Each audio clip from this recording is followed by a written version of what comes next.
안녕하세요. 코리안 스카우터입니다. 오늘 오전 7시 44분이고요.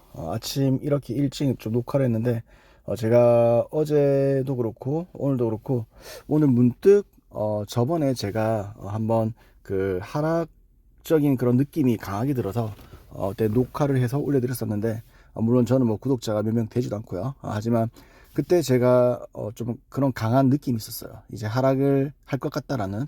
물론 그게 근거 없는 건 아니고요. 뭐 지표들을 제가 참고해서 내린 결론들이었는데, 여러분들도 제 의견 한번 들어보시고 그 하락의 퍼센트만큼 이렇게 좀 뭐 익절이든 손절이든 아니면 이렇게 현금 보유를 좀 하시는 것도 좋을 것 같아서, 제가 남의 자산에 대해서 이런 그 피해를 준다라든지 아니면은 손실이라든지 뭐 이런 것들은 전혀 원하지 않습니다. 그래서 이런 의견도 있다 정도. 저는 정말 뭐 취미로 그냥 이렇게 하는 거기 때문에, 말 그대로 유튜버라는 단어도 저한테는 사치입니다. 그냥 얘기 한번 들어보시고 또 만약에 좀 현금 비중을 늘리고 싶으신 분들은 늘리시기를 바랍니다. 자, 먼저 다른 거 볼 거 없이 먼저 지표만 보겠습니다. 자, 나스닥이 어제 이렇게 많이 상승을 했는데요. 2.28%면 상당히 큰 폭이죠. 근데 사실 나스닥이 오를 만한 그런 호재는 없죠. 저는 없다고 봅니다. 개인적으로. 차라리 연준이 금리를 올릴 것이다. 그래서 인플레이션을 잡을 의지가 강하다. 이런 의미로서 이게 올랐다라면은 저는 이해가 되지만, 글쎄요. 뭐 어제 같은 경우는 뉴스도 크게 없었는데 이게 왜 이렇게 오르는지는 사실은 시장 심리겠죠. 자, 좀 이따가 제가 이제 결론을 내도록 하고, 일단은 그리고 러셀도, 그러니까 러셀 같은 경우도 이제 위험 자산이죠, 어떻게 보면은. 그래서 좀 기술주 쪽에서도 많이 좀 진보적인 그런 섹터인데, 요것도 좀 많이 올랐고. 자, 근데 역설적이도 달러 지수는 지금 거의 뭐 107을 다가가고 있죠. 107, 108이 오면 좀 통상적으로 쇼크가 올 타이밍이라고 저는 보고 있습니다. 그래서 그것도 나중에 결론을 내도록 하고요.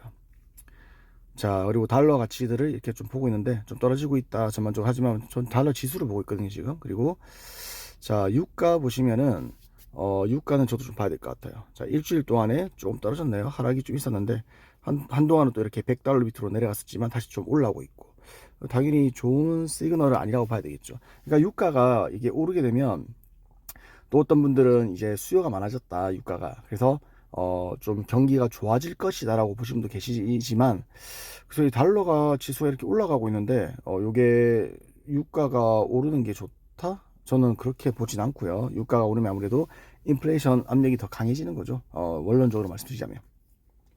자, 그리고 픽스 지수도 26.8인데 통상적으로 이제 27, 8쯤 되면은 근데 한번 찍고 왔기 때문에 뭐 크게 의미는 없지만 아마 32, 3 정도 되면 또 한 번 더 하락이 올 수 있고요. 자, 국채를 제가 좀 봤습니다. 자, 국채가 다시 한 번 더 이렇게 지금 좀 내려온 것 같은데, 일단 10년부를 먼저 보게 되면 이렇게 올랐다가 다시 좀 떨어졌죠. 지금 일주를 봅시다. 약간 3을 제가 넘는 거 봤었거든요. 그래서 이걸 보고 나서 사실 제가 좀 느낌이 들었었는데, 보시면은 뭐 뭐 금리 역전 뭐 이런 거는 사실은 뭐 이미 여러 번 일어났었기 때문에, 뭐 그리고 뭐 통상적으로 뭐 6개월 안에 위기가 온다는 얘기들도 있지만, 뭐 그런 것들은 저희가 이제 단기적으로 볼 때 그게 예상 불가능하기 때문에 일단은 좋지 않은 시그널인 건 맞지만은 그거는 차치하고요. 그리고 자, 코스피도 어제 올랐었고. 자, 그래서 제가 이제 요거랑 마지막으로, 그러니까 제가 요약해드리면, 달러 지수가 지금 지나치게 높아졌는데도 불구하고, 그리고 호재가 딱히 없는데도 불구하고 나스닥이라든지 나스닥 올랐고요. 유가가 높은데도 불구하고 이게 또 나스닥이 올랐다. 그럼 결론은 뭐냐? 제가 내린 결론은, 자, 비트코인을 보시게 되면은 지금 현재 RSI가, 물론 제가 RSI를 볼 때는 이제 단기 매매를 할 때, 소위 말하면 뭐 단타라든지 스캘핑을 할 때 제가 많이 참고하는데요. 일단 1로 보시면은 1로는 아직까지 뭐 50도 안 됐죠. 근데 가파르게 상승했다라는 거를 우리 저희가 RSI를 보면은 좀 알 수가 있는 거죠. 그리고 4시간 차트를 보게 돼도 마찬가지고, 통상적으로 70 정도 넘어가면은 물론 좀 예외적으로 이렇게 80까지 가는 경우도 있지만은 잘 없죠. 이렇게 70쯤 되면 이제 떨어질 때가 되었다, 이제 이렇게 적어도 누르고 간다. 그러면 오히려 이렇게 역사적이게도 고점을 찍고 나면은 많이 빠져요. 보시면 그렇죠. 이게 70 이상 넘어가게 되면은 빠져요.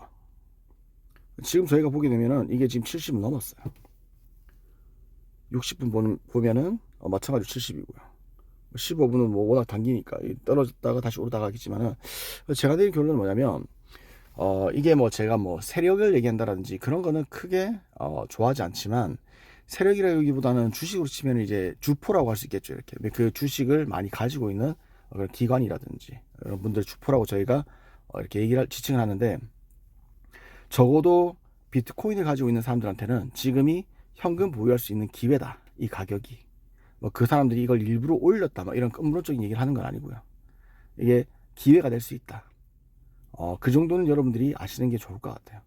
왜냐하면 저 같아도 뭐 굳이 이렇게 제가 막 저가에 들어가지 않았다 하더라도 일단 현금 확보를 좀 하는 게, 왜냐하면 지금 달러도 높고 이런데, 달러도 높고 경기도 지금 좋지가 않고, 물론 경기 위기가 온다라고 그거는 제가 알 수가 없지만, 뭐 제가 그 정도까지 시견은 없습니다. 하지만 지금 달러 지수를 봤을 때 분명히 위험자산 선호도가 높은 상태인데 굳이 비트코인을 쥐고 있는 게 맞는가?